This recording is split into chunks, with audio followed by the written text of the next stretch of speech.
ഇന്നത്തെ നമ്മുടെ ഇഫ്താർ റെസിപ്പി അടിപൊളി ഇടിയപ്പം എഗ്ഗ് കൊണ്ടുള്ളൊരു ബിരിയാണിയാണ്. കണ്ടു നോക്കിയാലോ.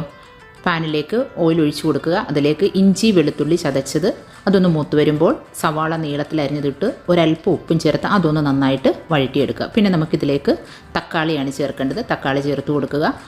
പിന്നെ നമുക്കിതിലേക്ക് പൊടികൾ ചേർത്ത് കൊടുക്കണം. മഞ്ഞൾപ്പൊടി, കുരുമുളക് പൊടിച്ചത്, ഗരം മസാല, പെരിഞ്ചീരകം പൊടിച്ചത് അതൊന്ന് നന്നായിട്ട് മൂപ്പിച്ചെടുക്കുക. അതിലേക്ക് കുറച്ച് മല്ലിയിലയും പുതിനയിലയും കൂടെ ചേർത്ത് ഒരല്പം വെള്ളം ഒഴിച്ച് ഇതിലേക്കാണ് നമ്മൾ പുഴുങ്ങിയ മുട്ട ഇട്ട് കൊടുത്ത് യോജിപ്പിച്ച് വറുത്ത സവോള ഇട്ട് കൊടുക്കുക.